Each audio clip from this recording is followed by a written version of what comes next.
Hey, hop, les petits feufolets, c'est Saturne, j'espère que vous allez bien. Moi, pour ma part, je vais super bien. Et donc, je vous avais proposé un petit sondage. Alors, n'ayons pas l'onglet communauté, je suis obligé de faire ça sous les commentaires d'une vidéo, mais bon, ça, c'est qu'un détail, ce n'est pas grave.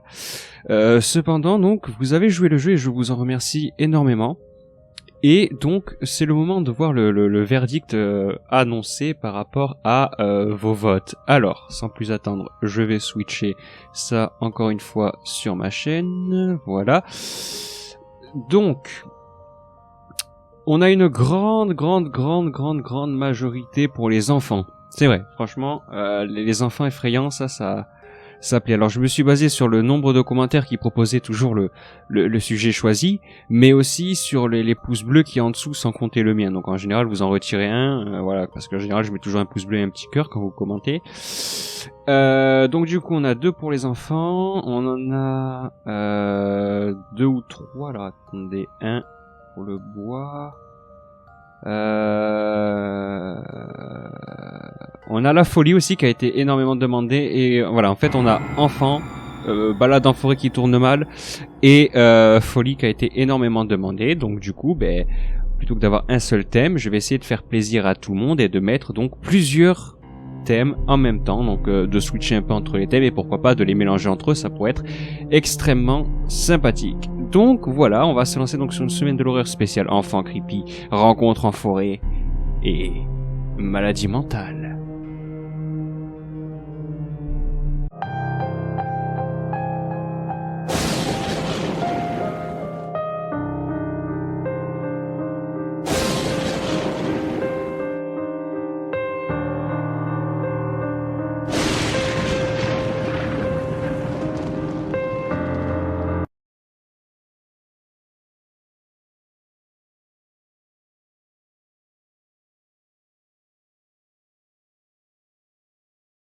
Tu te promènes souvent dans cette forêt, pas vrai? Tu la connais comme ta poche. Tu la trouves magnifique, confortable.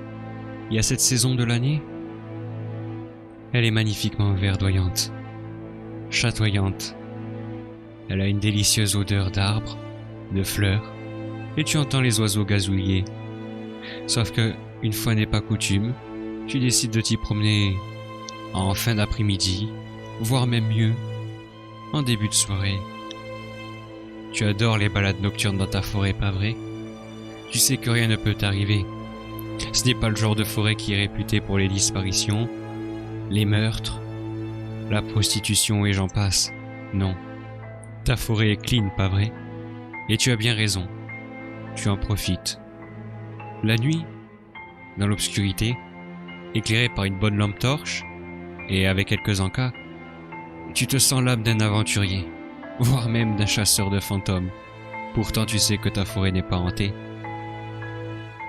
L'atmosphère est différente, beaucoup plus lourde et beaucoup plus palpable que la journée, ou en fin d'après-midi.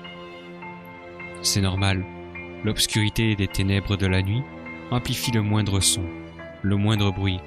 Des fois, tu te moques de toi-même car tu viens de sursauter alors qu'un animal nocturne, ou en tout cas diurne mais qui ne serait pas encore endormi, a bougé près de toi, dans les fourrés.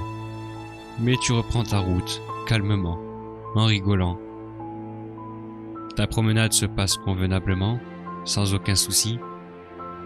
Le craquement de tes pas dans les feuilles et les petites branches au sol résonnent en écho, comme un cri lointain.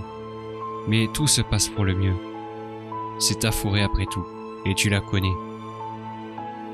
Tu entends au loin le cri des chouettes, leur ululement, peut-être même des hiboux. Le chant des grillons t'apaise encore plus et tu continues de t'avancer dans ta forêt, toujours plus profondément. Tu as envie de faire la grande boucle, de montrer à tes amis, à ta famille ou peut-être même à toi-même que tu n'es pas un couard ou une couard. Tu n'as pas peur de cette forêt, c'est ta forêt après tout. C'est très bien. Pendant ton escale nocturne, tu vas sans doute remarquer que il y a de plus en plus de bruit autour de toi, ou des animaux que tu réveilles en sursaut, que tu déranges. D'ailleurs, tu viens encore de sursauter, car un lapin vient de détaler à toute allure devant toi, car tu l'as réveillé en sursaut et tu lui as fait peur. Tu te ressaisis, et tu te rappelles qu'après tout, les monstres, les fées, les croque-mitaines et j'en passe n'existent pas. Mais du coup, ton cerveau cherche un problème plus réaliste. Des tueurs, des assassins, tout ce genre de choses, voire même un psychopathe. Mais tu te rends compte, bien vite, que c'est ton imagination qui est ta pire ennemie dans cette situation, car ta forêt est absolument calme, reposante, et il n'y a rien. Rien que des animaux nocturnes, des animaux diurnes que tu dérangerais, peut-être même un sanglier. Mais rien d'anormal. C'est bien. Au loin, tu commences à entendre le brame du cerf. Oh, ça fait peur, n'est-ce pas? Mais quand t'as compris qu'il s'agissait du brame d'un cerf, tu te détends et tu continues ta route. Ta boucle est presque bouclée et tu sais que tu te rapproches de ce bruit étrange, persistant, qui semble être autour de toi. Maintenant que tu es blindé et que tu as repris tes esprits, tu sais pertinemment qu'il n'y a rien dans cette forêt, rien d'anormal. Alors tu continues ta route, encore et encore, jusqu'à ce que le brame du cerf se rapproche de toi. Tu te dis que c'est ta chance, tu vas pouvoir prendre un cerf en photo. C'est magnifique, pas vrai? Et tu as tout à fait raison. Ce sont des bêtes merveilleusement belles et grandes, souvent confondues avec les daims. Mais la seule différence entre un daim et un cerf, c'est la taille des bois et la taille de l'animal proche de celui du cheval. D'ailleurs, le brame est de plus en plus fort. Il te met mal à l'aise quand même. Ce n'est pas un cri dont on a l'habitude d'entendre tout le temps. C'est pendant la période de reproduction des cerfs qu'on l'entend le plus souvent. Il sert à intimider les mâles et à attirer les femelles. C'est cool, tu te dis que tu es chanceux, mais que tu devrais probablement rester attentif. On ne sait jamais. Un cerf en rut peut facilement s'énerver, surtout s'il te prend pour un autre cerf, un mâle concurrent. Mais tu continues tout de même ta route. Tu te dis qu'après tout, un homme fait toujours peur à un animal. Mais c'est bizarre. Tout à coup, le silence est pesant, voire assourdissant. Tu n'entends plus rien. Plus de brames de cerf, plus de mouvements furtifs dans les fougères ou certains arbres. Rien que le silence et le bruit de tes pas dans la forêt, les craquements des branches, le grincement de l'herbe. Même le vent ne souffle pas à ce moment-là, comme si, pendant un moment, la forêt retenait son souffle. Elle est belle ta forêt, pas vrai? Même les grillons ne chantent plus. Comme si tout s'était braqué sur toi. Fais attention au moindre de tes pas, de tes gestes. Mais cela commence à te mettre un peu mal à l'aise. En plus, avec l'obscurité et seulement ta lampe torche, tu ne vois pas. Tu ne vois pas ce qu'il peut y avoir autour de toi et pourquoi la nature deviendrait silencieuse tout à coup.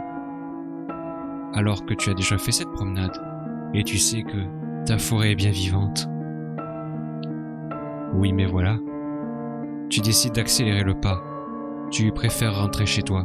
Assez d'émotions pour ce soir, n'est-ce pas? Et tu as totalement raison. Assez d'émotions pour ce soir. Le silence est toujours là, mais au loin tu entends le brame reprendre de plus belle. Et là tu te dis qu'il y a quelque chose qui cloche. Est-ce que les cerfs font peur à une forêt entière? Non. C'est impossible. Tu ne sais pas pourquoi, mais tu te sens de plus en plus observé. Et à un moment, ça te met tellement la pression que tu te retournes brusquement. Et loin, très loin derrière toi, à peine perceptible si tu ne faisais pas attention et si tu n'avais pas autant d'adrénaline, tu n'aurais pas remarqué les bois qui s'éloignent de ton faisceau lumineux. Te voilà rassuré, il s'agissait bien d'un cerf, et tu reprends ta route, toujours plus vite, en n'ayant qu'une seule hâte, retrouver le confort de ton doux foyer, peut-être même aller t'amuser avec tes amis sur internet, ou te coucher, qu'importe, mais tu veux rentrer, et tu as bien raison. La boucle est quasiment bouclée. Et la pression revient de temps en temps, puis elle s'éloigne. Et tu te retrouves enfin dans le calme de la nuit. Tout reprend. Les grillons reprennent timidement. Les chouettes ululent. La forêt semble reprendre vie. Tu sais que ton voyage est quasiment terminé. Et tu accélères même le pas. Non pas par angoisse, mais plus par espoir. Te voilà rassuré. Tu te rapproches bientôt du sentier du départ de ton petit chemin nocturne. Et là, un brame, violent, plus effrayant que les autres. Le silence revient, sauf que quelque chose ne va pas. Il est proche, très proche. Tu te mets à courir dans la panique, et tu as bien raison, car tu ne sais pas pourquoi, mais tous tes sens sont en alerte, et tu te sens en danger, comme traqué. Tu n'oses même pas te retourner en arrière voir ce qui te poursuit. Pourtant rien ne te poursuit, mais tu as toujours cette pression, grandissante de plus en plus. Le brame est de plus en plus proche. Et ton cœur palpite, tu es essoufflé, et tu ne fais pas gaffe à la racine qui te fait trébucher. Pourtant, c'est ta forêt, tu la connais, pas vrai? Tu te ressaisis, tu te relèves, et dans ce silence assourdissant, tu cours, à en perdre haleine, en faisant cette fois attention à toutes les racines, tous les petits fossés, tout ce qui pourrait te blesser et te faire trébucher. Tu retrouves le sentier de ton départ. Tu te rues vers lui. Mais le problème... le problème, c'est que le brame que tu entends est juste à 3 cm sur ta droite. Tu sursautes et tu te retournes, et tu le vois lui, griffe et croc en dehors. Il mesure 2 mètres de haut, pourrait ressembler à un ours noir. Il a un visage osseux, presque en forme de canidé, mais pourtant tu distingues une apparence de cerf, et de longs et menaçants bois, tranchants, perforants, d'immenses sabots, aussi gros que ceux des taureaux. Devant toi, cette créature immonde, à l'aspect cadavérique, ressemble à une charogne se déplaçant, et pourtant n'étant ni vivante, ni mort, n'est autre qu'un Wendigo. Et tu es son gibier depuis le début. Tu vois ses yeux verts luisants dans l'obscurité. Tu cours pour sauver ta vie, mais cette fois ce n'est plus un brame que tu entends. C'est un rugissement féroce, et une créature semblant se déplacer aussi bien debout qu'à 4 pattes, se ruant vers toi. Puis soudain, tu trébuches. Tu as très mal. Tu vois du sang qui coule, et ta vue qui se trouble. Et tu entends une dernière fois le brame du cerf. Mais le brame du cerf, c'est pas en été. C'est au printemps.